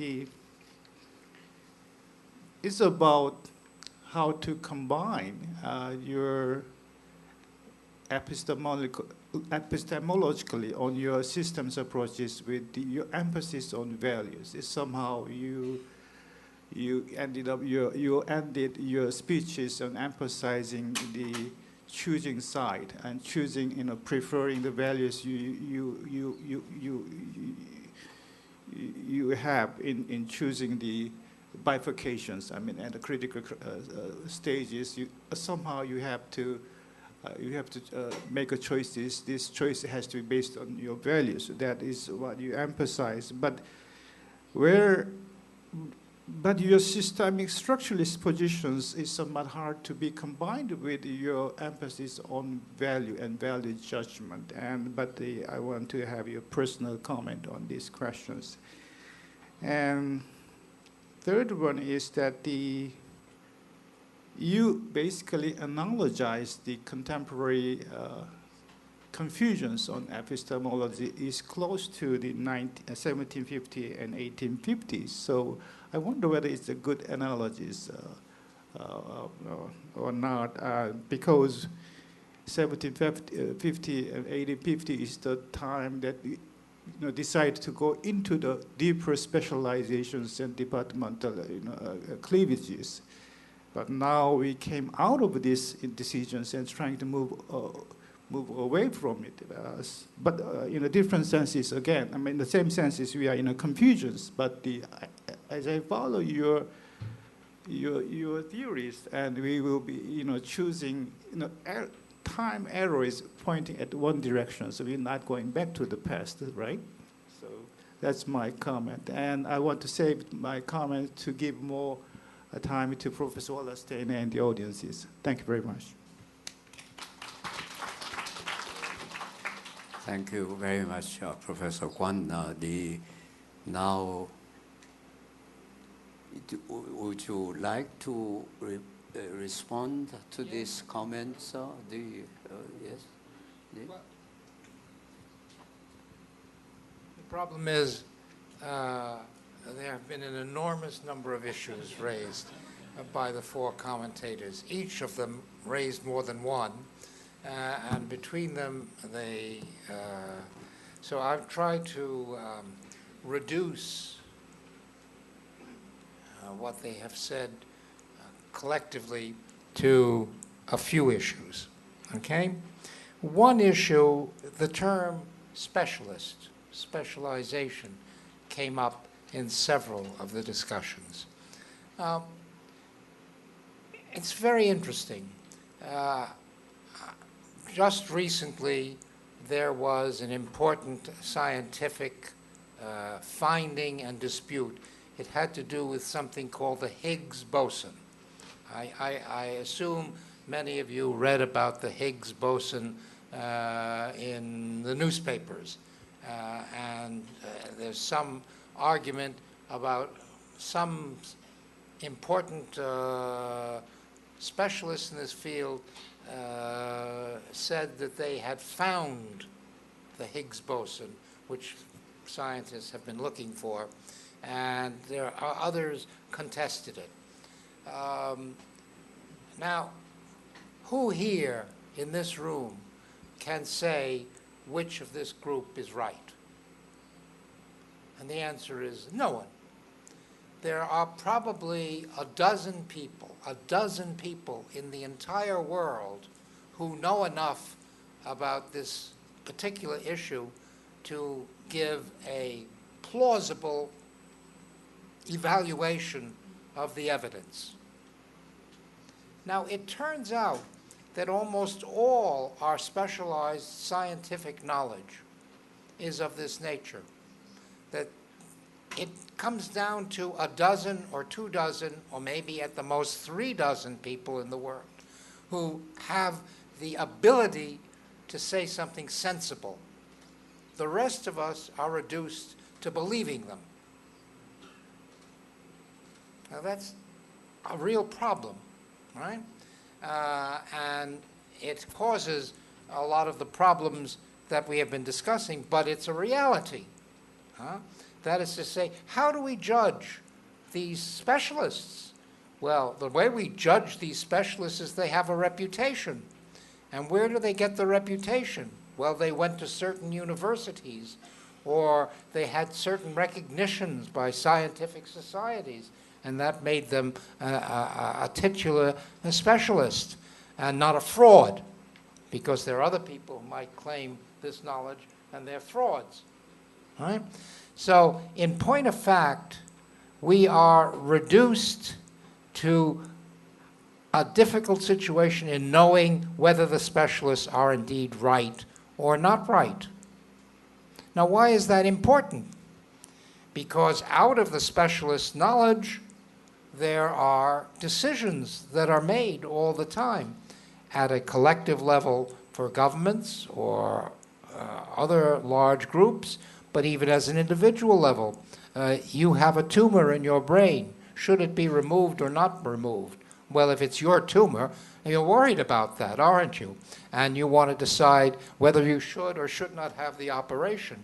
But how do you know? You go to one specialist, and he says, yes, you need an operation. And you go to another specialist, and he says, no, you don't. You should wait, or you should do X, or Y.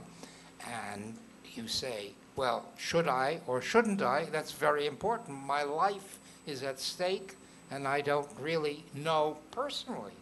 I have no way of personally knowing which is right. So I say I have to rely on one or the other, or I use other criteria. I use criteria which are not scientifically relevant, but may be relevant to me. So now, this then gets raised as a question of science versus society. Are we collectively able or willing to challenge what specialists tell us? And if we're not, so we get a suggestion that we should have a reflexive democracy. Now, what does that mean? That means somehow that we will discuss the implications of all of this specialist knowledge, even though we're not specialists, in order to see some broader picture and push it in one direction or the other. Now, here is one end is the full belief in science, but we can't judge them because they're super specialists. And on the other, there's the anti-scientific view that all these specialists are just talking nonsense. And after all, we have quite a few people in the world today who are renouncing elementary scientific truths. For example, in the United States, recent polls have shown that over 50% of the population do not believe that there is such a thing as evolution. Well, all the scientists are telling us there are, and here over 50% of the population is refusing to believe it, and there are consequences to that in terms of political decision-making within the United States. And then there's a sort of in-between position, which Professor Kim was, in effect, advocating, of a balance between total faith in the specialists and total refusal to give them any credence at all. And then the question is, where is this middle position? Now, we've heard the term, it should be relevant. Relevant in what sense? Well, we've heard different demands for relevance. Let's go back to something I was talking about yesterday. I said that in a structural crisis, there are three steps we all have to make. We have to somehow have an intellectual appreciation of what we think is going on. And then we have to make a moral judgment about where we think the world should move. And finally, we have to make a political judgment about what we ought to do to make the world move in that direction. Those are three separate things, but they come in that order. So the question of relevance for me, the first question is, what is the relevant kind of social analysis of the reality of the existing world? And this, I'm afraid, my neuroscientist who is a specialist on brain tumors is not the person who can tell me. At that point, I have to appeal to a much larger group of people than that. And I have to say, I say that we're in a structural crisis. I say there's a bifurcation. Do you agree with me? Maybe you don't. Let's discuss it. Let's talk it through. It's only when we talk it through that we can come to the issue of the moral judgments, which is the values question that Professor Kwan raised. Where do these values come from? Well, the values come from the fact that we have some kind of collective choice, and we have to decide we want choice A or choice B. It's very simple. That's a moral judgment. Where does it come from? Within us. That's all I can say. We learned certain moral values. We didn't all learn the same ones, and we come to different conclusions as a result. We like choice A because of one set of moral values, or we like choice B for another set of moral values. And then we can come to the politics, which Min Woong Kim was very concerned about. What should we do actually politically in Korea or in East Asia or in the world as a whole in the light of the existing situation? Well, that's a complicated question, as I tried to suggest yesterday. It isn't self-evident what we should do, but we can discuss it. Once we know that we want to move, once we know that the world is facing this kind of situation, and we want it to move in this direction rather than the other direction for moral reasons, then we can debate a tactical question, or a strategic question, if you want to call it that, of should we go on strike or not go on strike? Should we support a party or not support a party? Should we do X, Y, or Z that will in fact move the world? We can't begin to discuss that last question intelligently until we've discussed the two prior questions. So that's the relevance. Now, at the same time that we talked about this, which are issues not of the university, but far beyond the university, of the entire society, right? We've also, from time to time, slipped into discussing the university itself, right? And what it should do. For example, the whole issue of interdisciplinary programs, which have been extremely popular as a slogan since about 1945, faced with the confusions which emerged out of the overlap and all the other phenomena that begin to occur in the 1940s and 50s and 60s. People said, the solution is being interdisciplinary. I've never thought myself that that was the solution, because interdisciplinary assumes disciplines. Interdisciplinary essentially says there's a problem. It's called labor, or there's a problem, it's called health.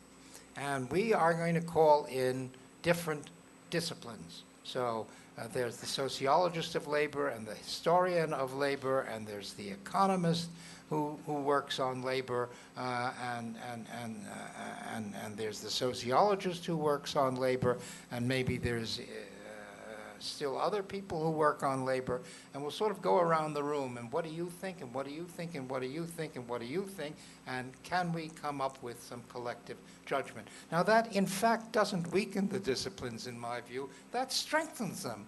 That says to them, each of you has a different bit of wisdom which you can bring to this subject, and we'll sort of try to put them together. And then the students find that rather hard to deal with, is what Professor Kwan suggested. I agree.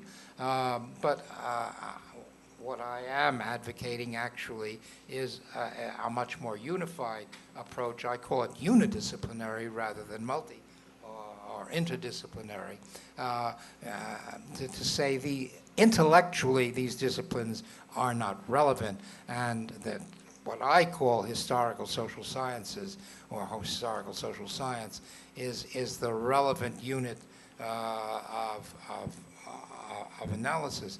And what can I do in the university system? Well, I can do various things. I can, powerful president or rector that I am, I can announce that as of tomorrow we'll lump all these departments together, abolish them, etc. And you can hear everybody yelling and calling for the destitution of the poor rector who suggested that. So there's great resistance. But there's another question, you know. The question is, will the university survive? The medieval European university was a thriving institution in its way, and it didn't really survive. It became moribund from about 1500 to 1800, and more or less people who were interested in furthering knowledge went into academies of science, and they went into other kinds of structures that emerged, but they didn't teach in the university, right? Now, it may be that if I come back here in 20 or 30 years, the university system in Korea and in the rest of the world will all become moribund. Why? Because we have created a situation in which socially there is enormous pressure for everybody to go to the university. Now, everybody doesn't yet go to the university, but we're creeping up in terms of the percentage of the population who go to the university. And what does that mean? That means that the universities become these enormous structures, right? With people in the universities who want the credentials, but perhaps don't really want the knowledge. And it becomes extremely expensive, enormously expensive. Who funds this?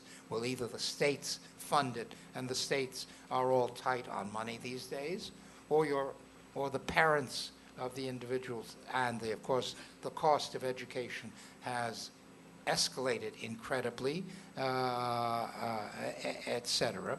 So in fact, what we do is what I call the high schoolization of the universities. They become more like high schools. They become more like babysitting institutions. Okay, now that's fine, but it's not terribly relevant for the creation of new knowledge. So what do the people who want to create new knowledge do? They begin to move outside of the university system. We've already had that with institutes of advanced studies. What are institutes of advanced study other than the old academies of science? Extra university structures. They don't have to teach students anymore. They just have to think and do their research. And you can perfectly well imagine a situation where by 2050, universities are irrelevant as structures of knowledge. They don't disappear. They become credentializing institutions, right? People want to go to it because without that credential, they can't earn a significant living, and there is a real difference in the income level of people who've gone to the university and people who haven't gone to the university, but new knowledge won't be produced there. So what does that do to the social control of the knowledge institutions. So we have several different questions. We have the question of how can you assess specialist knowledge, and we really can't. Then what do we do about the relations of the specialists to the larger society? And that is a difficult problem to resolve, in which we have to come to an unstable middle ground, which is always shifting, but is very important to establish if we want to have what Professor Kim Sung-jung is calling a reflexive democracy, which is one in which people are able to discuss social realities constantly and be taken seriously and have their viewpoint integrated somehow into the whole. You talk of feedback, etc. And then we have to talk about the relevance of these changes in terms of the current situation, which I think I've tried to indicate how I see its relevance. It's terribly important that we have this debate. Well, we're having this debate right now, aren't we? I mean, this is a good sign that there is a round table at Kyunghee University talking about these issues, and that they should have these round tables going on everywhere within universities and outside of universities, because unless we can debate and think through these issues about where things are going, we're not in any way able to move things in the direction we want them to, which means that other people will be able to move things in the direction they want things. There's no abstention from this. You're either part of this or you're not part of this, but if you're not part of this movement, then you're just submitting yourself to the consequences of what other people are trying to impose upon you. So I come back to where I began. We need a single epistemology.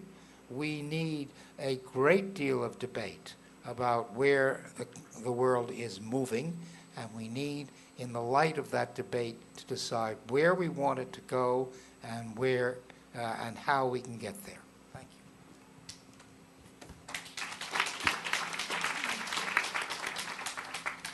Thank you very much, Professor Wallerstein. I can only admire the wonderful way in which you can marshal very different, many different concerns into one single issue of the epistemology. And my task as the moderator of this round table would be to give general audience chance to ask questions and make comments. And I turn this task over to Professor Shin. 네, 수고해 주신 패널 분들과 월러스틴 교수님께 여러분 다시 한번 박수로 환영해 주시기 바랍니다. 네, 고맙습니다. 지금부터 약 한 25분간 우리가 질의응답 시간을 좀 갖도록 하겠습니다. 여러분들 편하신 언어로 사용하실 수 있습니다. 한국말로 하실 경우에 월러스텐 교수님이 인터프리터를 착용하셨으니까요. 바로 시작하시면 될 것 같고요. 여러분들이 그 질문하실 때 소속과 이름 간단히 말씀해 주시고, 한 가지 어나운스먼트는 여러분들이 빨리 질문을 하시게 되면 지금 여기 그 10권의 책이 월러스텐 교수님이 사인한 책이 준비되어 있다고 합니다. 그래서 먼저 질문하시는 분한테 선물을 드리도록 하겠습니다. 그래서 이왕 질문하실 거 먼저 하시기를 바라고 먼저 학생들한테 기회를 드리도록 하겠습니다. 네, 여기 있는 학생 질문해 주시기 바랍니다. 네, 안녕하세요. 저는 이 학교의 이과대학 지리학과에 다니고 있는 변바른이라고 합니다. 아까 월러스틴 교수님께서 이제 대학에 대해서 어떻게 해야 되냐 그 말씀을 하셨는데, 저는 이제 여기서 우리가 지식 구조에 대한 논의를 하셨는데요. 분리든 융합이든 무엇이 더 나은가, 그런 것들을 판단하기 이전에 아까 말하신 대로 어떤 일이 있느냐 대학 사회에, 그걸 살펴보았을 때요. 어쨌거나 분리가 심화되는데 이 현상은 말씀하신 대로 자본주의가 계속된다면 심화될 것 같습니다. 어제 강연에서 연구 투자를 국가가 학문에게 행위를 하면서 이제 효율을 추구하게 된다고 생각을 했습니다. 그래서 당연히 과학이나 경영학 이런 것들을 대학에서 분리 육성하고 있다고 생각을 하고요. 결국 자본주의와 대학이 긴밀한 유착을 보이고 있다고 생각하는데 현재 한국 대학들에서 통폐합에 대한 논의가 계속된다는 것을 아시는지 모르겠습니다. 이것은 단순히 학문들을 합치고 그 학문 간의 간격들을 메우는 것이 아니라 자본주의적 그런 관념들을 가지고 있는 기업들이 대학에 침투하면서 그 인기 없는 과목, 돈이 되지 않는 강의들을 다 합쳐버리면서 연구와 지원을 끊는 행위들을 하고 있습니다. 그렇고 또한 저희 학교도 자율전공학과나 이런 것들을 하고 있는데요. 대부분의 학생들이 경영학과로 많이 진학을 하고 있습니다. 교수님께서 학교를 돌아보셨는지 모르겠지만 경영대학이나 치전문대학 이렇게 돈이 되는 곳들에는 굉장히 많은 의리의리한 건물들을 지어주지만 문과대학이나 이과대학 같이 돈이 되지 않는 이 단과대에는 지원을 해주고 있지 않습니다. 그 건물을 좀 보시면 좋을 텐데요. 또한 지금 대학에서도 비정규직 노동자들을 고용하고 있습니다. 그들에 대한 처우를 개선해줄 의지가 있는지 저는 잘 모르겠고요. 그래서 말씀드리고 싶은 건 지금 대학은 말씀하신 것처럼 지식 생산의 주체가 아닙니다. 등록금 벌이 이제 산업도 좀 하시고요. 이윤 생성에도 많이 신경을 쓰시는 것 같은데 이제 제가 말씀드리고 싶은 건 이런 논의들을 우리가 적용하기 위해서 그런 것들을 위해서 과연 대학교라는 그 틀 안에서 지금의 대학교의 틀 안에서 수정이 가능한가 의문스럽습니다. 그런 논의들을 실천하기 위해서 학문이 보다 학문답게 우리가 그 학문에 대해서 판단을 내리기 위해서는 그보다 먼저 현재 대학교라는 시스템 자체가 해체되는 게 맞지 않을까라는 생각도 하게 되었습니다. 여기에 대한 교수님의 생각이 듣고 싶습니다. 감사합니다.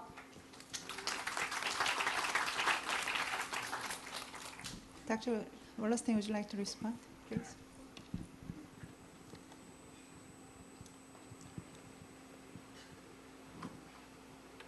The university, in theory, is an independent structure which is pursuing knowledge, pursuing and reproducing, producing and reproducing knowledge. That is to say, it's trying to be a place in which new knowledge is created, and it's also trying to be a place, in theory, which passes on existing knowledge to whom? To students, right? That is its function. However, this costs money. You have to pay the professors, you have to build the buildings, you have to pay for the light, etc. You have to get the money somewhere. People who give money make demands on you. If the state gives you money, they make certain demands.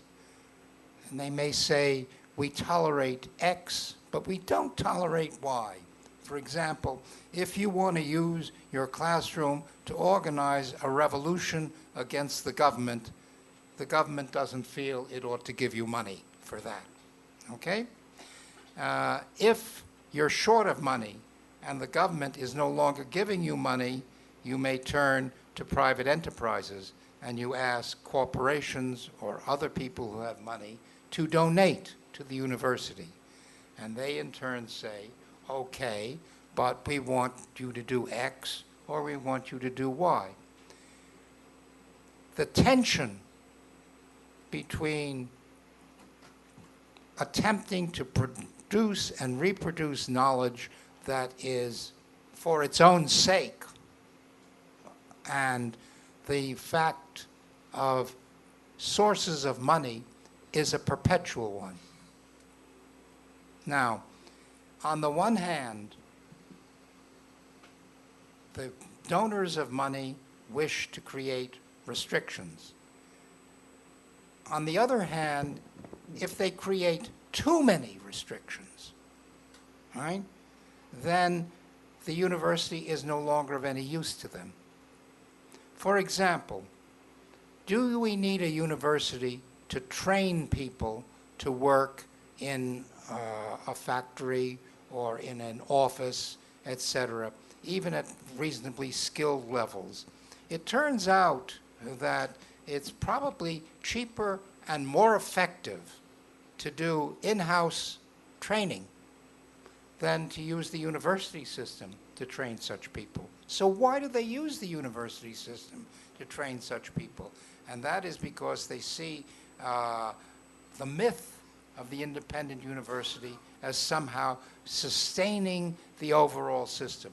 So there's a tension in which you as an individual or all of us as individuals want X, the donors of the money want Y, and do we come to some compromise? Up to a point, only up to a point, okay? If you abolish the university system, what will you do? Create another university system? A different kind of university system? And where will it get the money for the lights? It has to get it somewhere. Has to get it somewhere, okay? So the tension is always there. Within that tension, we can optimize what we do. So we can, for example, feel that we should have policy relevant, socially relevant knowledge produced within the university. And then some people will begin to yell and say, we were not going to give you money for that, that's left wing, or even that's right wing, whatever. But usually they say that's left wing, okay? You're right. The people who are funding universities these days are indeed saying we prefer X over Y. That's true in the United States, that's true in Korea, that's true everywhere. And what the X over the Y is dependent on the situation. We don't want sociology because that's rebellious, but we do want engineering because that's somehow useful. So let's have more engineering and less sociology. At Yale, where I am now, there was an attempt 15 years ago to abolish the Department of Sociology as not being productive of anything useful. Well, that attempt was rebuffed in various ways. But that kind of thing goes on all the time, all the time. And you have to think of it as a perpetual dilemma, how to survive in a situation in which you are not and cannot be totally autonomous. That is our political dilemma, eternal political dilemma, and the university system is simply one locus within which that occurs. 네, thank you very much. 또 질문 있으신 분, 우리 학생. 예.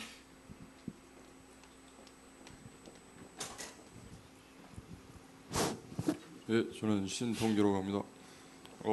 말씀하신 내용 중에 기본적으로 그 나아갈 방향에 대한 말씀을 하신 것 중에 현상을 알고 그 다음에 어떤 방향으로 나아가야 할 것인가 그 논의를 통해서 이제 그 다음 단계로서 정치적인 어떤 결정들이 이루어진다라고 하신 말씀이 인상 깊게 들었는데 최근에 뭐 오큐파이 월스트리트 운동이라든가 아니면 유럽 재정위기라든가 아니면 2008년 금융위기 뭐 이런 것들을 겪으면서 자본주의의 실패 혹은 위기론 같은 게 대두되고 있는데 그러한 현상을 어떻게 보시는지 그리고 그 이후에 앞으로 나아가야 할 방향이 어떻게 돼야 된다고 생각하시는지 교수님의 의견을 한번 듣고 싶습니다.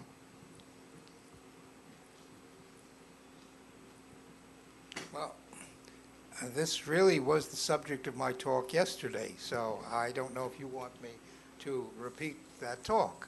But I suggested that the existing world system, which is a capitalist world economy, is in structural crisis. It will not survive very much longer, another 20, 30 years at the most, that we are faced with a bifurcation in which there are two real social alternatives, to which I gave names, but the names are unimportant. The spirit of Davos and the spirit of Porto Alegre. They represent real alternatives. I then discussed the kind of moral choice we have to make, and I then also discussed the politics, and I pointed out that each of the two choices has within it two views about the best political strategy. So I won't repeat that any further, but Occupy Wall Street is, of course, a particular political strategy within the overall political situation. It was an important movement. It is an important movement. And generally speaking, I personally am quite sympathetic to them. But the existence of such movements around the world is part of the existing political situation in which we find ourselves, and will continue to find ourselves for the next 20, 30 years. 네, 질문 몇 개 좀 답하겠습니다. 저희가 일정상 4시 발에는 정확하게 끝내야 되기 때문에요. 네, 그때까지만 질문을 받도록 하겠습니다. 우리 앞에 있는 여학생, 어저께도 질문을 한 것 같은데요. 좀 간단하게 부탁드릴게요. 네. 감사합니다. 저는 경희대학교 약학대학 소속 한약학과 김민선입니다. 네, 제가 한약학과를 선택하게 된 이유가 어떻게 보면 하나의 통합된 인식론을 얻을 수 있는 학문이라고 대학 입학 전에 생각했기 때문인데요. 근데 막상 대학에 와 보니까 한약학을 전공한다고 해서 인식론이 얻어지는 게 아니라 뭐 인체에 대한 여러 가지 관련된 지식들과 전공과는 무관하지만 철학이나 사회학에 대한 지식들이 어느 정도 이상 합쳐져야 제가 조금씩 생각하고 볼 수 있는 게 나아지는 것 같은 느낌이 들더라고요. 그래도 되게 철학적으로 보면 현상학에 가깝게, 왜냐하면 모든 인류가 공통적으로 몸을 가지고 있으니까 몸을 조금 과학적으로 공부를 하는 것을 통해서 제가 교수님이 말씀한 하나의 단일한 인식론에 가까워지려는 시도를 하고 있는데, 제가 적절한 시도를 하고 있는 것인지에 대해서 교수님의 대답을 듣고 싶습니다. 감사합니다. One of the realities of world politics for the last 200 years has been the dominant groups, which were Western, had a particular specialized view of science. They thought they knew the correct things to do. They knew the correct things to do in pharmacology. They knew the correct things to do in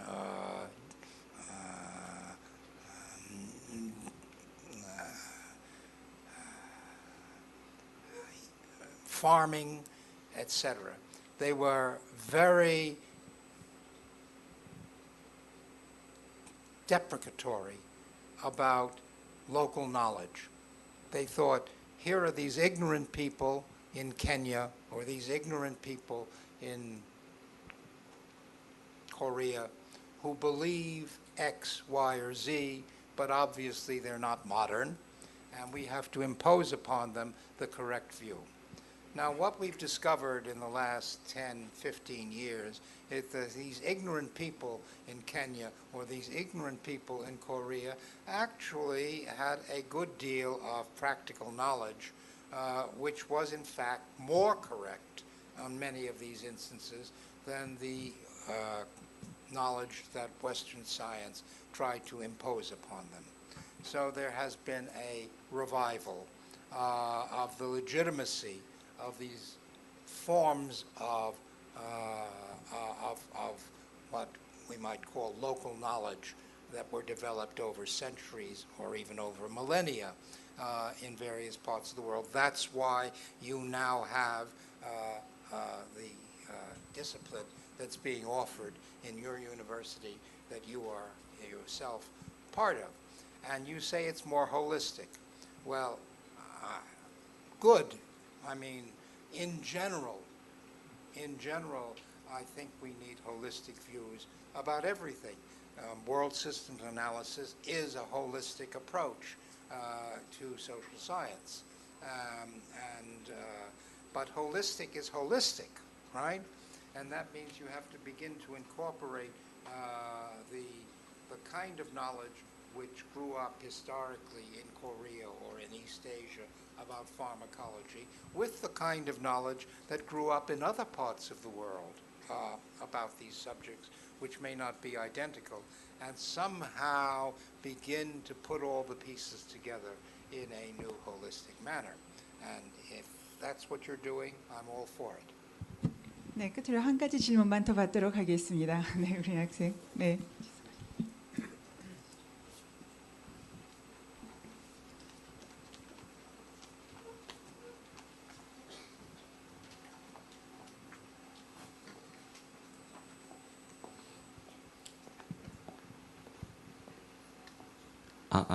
안녕하세요. 저는 경희대학교 문과대학 국어국문학과 다니는 장민석이라고 합니다. 예, 우리는 이제 자본주의 시대에 살고 있죠. 그래서 우리들의 지식도 이제 소비되면서 그런 지식을 배운 우리도 이제 소비된다고 생각해요. 그래서 이제 비유를 하자면 우리들은 상품이 되고 대학들은 공장이 되며 이제 학자라는 바코드를 찍어서 시장에 내보내지게 되는 것이죠. 그러려고 보니까 인문학이 터무니없는 학문인 겁니다. 이제 제가 물론 국어국문학과에 있지만은 사람들이 보기에는 정말 쓸모없는 학문이라고 생각하는 거죠. 지금 과학이 우세하고 있으니까요. 그래서 제가 소속된 국문과나 철학과, 사학과 같은 것은 위기라고도 이제 볼 수가 있다고 생각해요. 저는 이런 상황에서 제가 인문학 쪽에 있지만은 그 인문학 쪽에 있는 시각에서 본다면은 저 멀리서 이제 과학이 저에게 침입한다고 보이는 것 같아요. 근데 물론 말씀하시는 대로 우리는 이제 조금 넓은 이제 모든 것을 아우르는 그 세계관을 가져야 된다고 생각하지만요. 침입이라고 하는 말이 조금 어감이 안 좋지만, 네.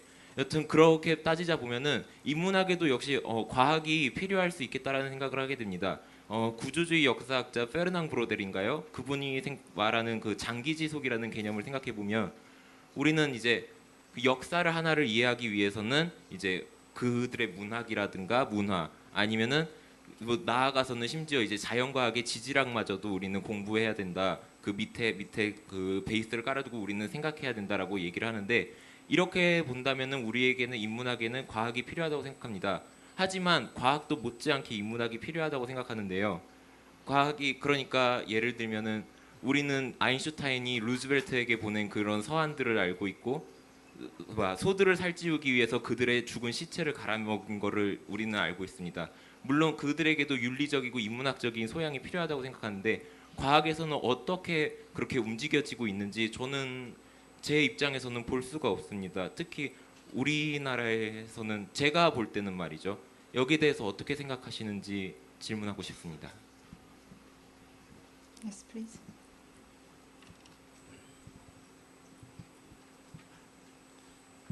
Well, let me start with your almost opening sentence. You said I'm in Korean literature, and that doesn't seem to be very useful.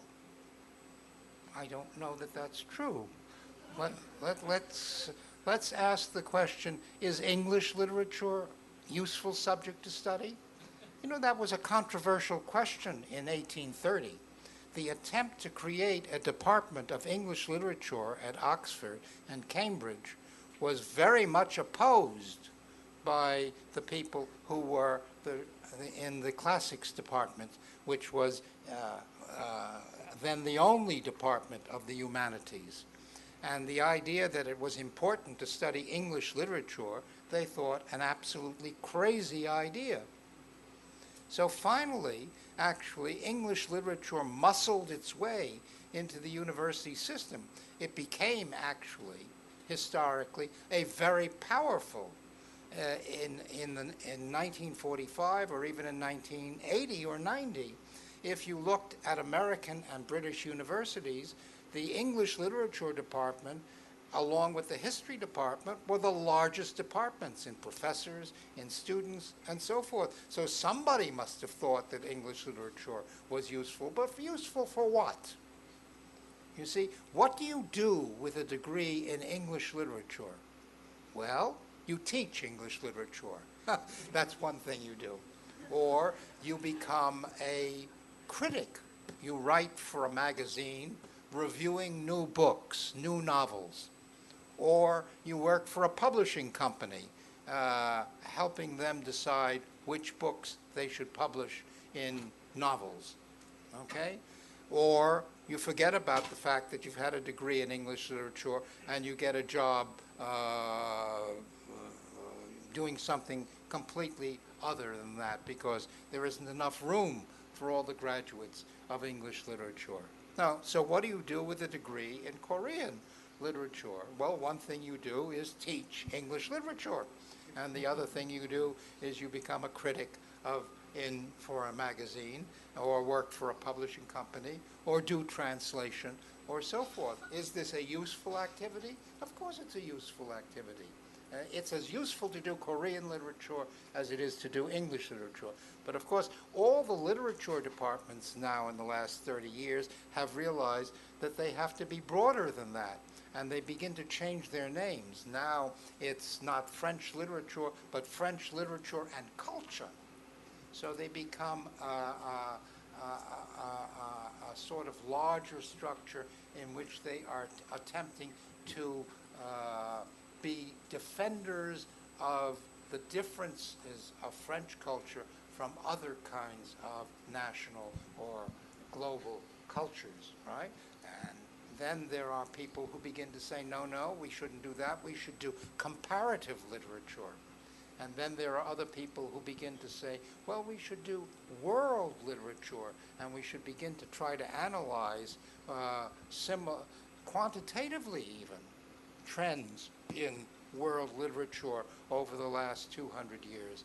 And then finally, there are people who say, well, let's give up the ghost on that entirely and merge with a history department. So we become East Asian historians, starting out having been not a professor of chemistry, but a professor of Korean literature. Okay? So these are all, how shall I say, open questions because we are stuck with the categories that emerged in the, what I call the 1850 to 1945 period, and the fact that you have a department called Korean literature is simply a replica of what happened in the West.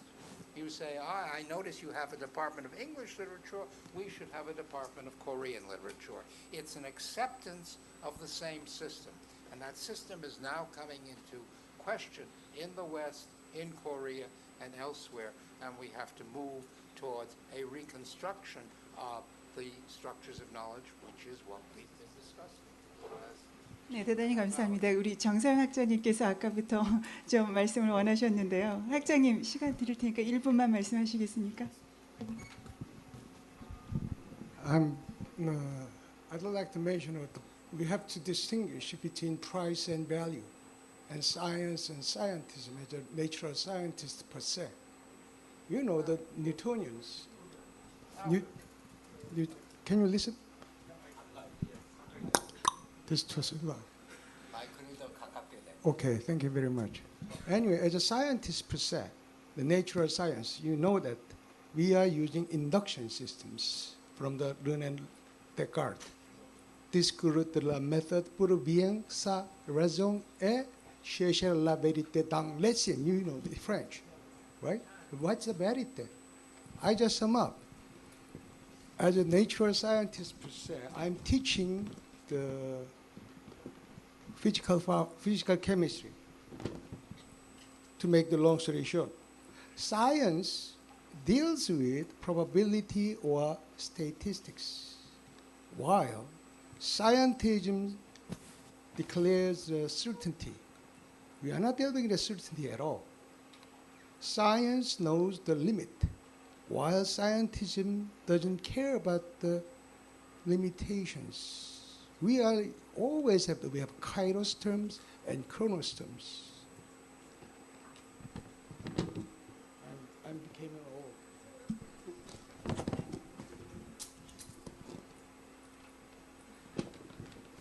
Science welcomes the criticisms, while scientism attacks the truth.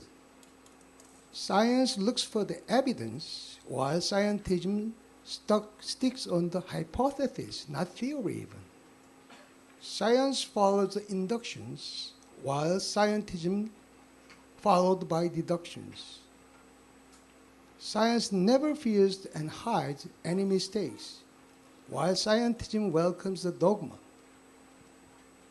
Science is virtue, while scientism is a curse to me. Science has been much progress for centuries, but rarely understood. That's my sum up. My reply is very simple. I wrote an essay once, which you can find in one of my books. It's called For Science Against Scientism. So I'm on your side. 네, 대단히 감사합니다. 네. 시간이 많이 지나서요. 여기 있는 장비가 지금 또 위로 올라가야 돼서요. 여기서 마쳐야 될 것 같습니다. 이상으로 피스바 페스티벌 2012 국제회의 라운드 테이블을 모두 마치도록 하겠습니다. 이어서 6시 반부터 경희대학교 평화의 전당에서 그 지구사회 봉사당 한마당과 UN 세계 평화의 날을 기념하는 헌정 음악회가 열립니다. 그때까지 여러분들 계속해서 참여해 주시면 대단히 감사하겠습니다. 우리 질문하신 분들 앞으로 모여 주시고요. 여러분 끝까지 참여해 주셔서 대단히 감사합니다.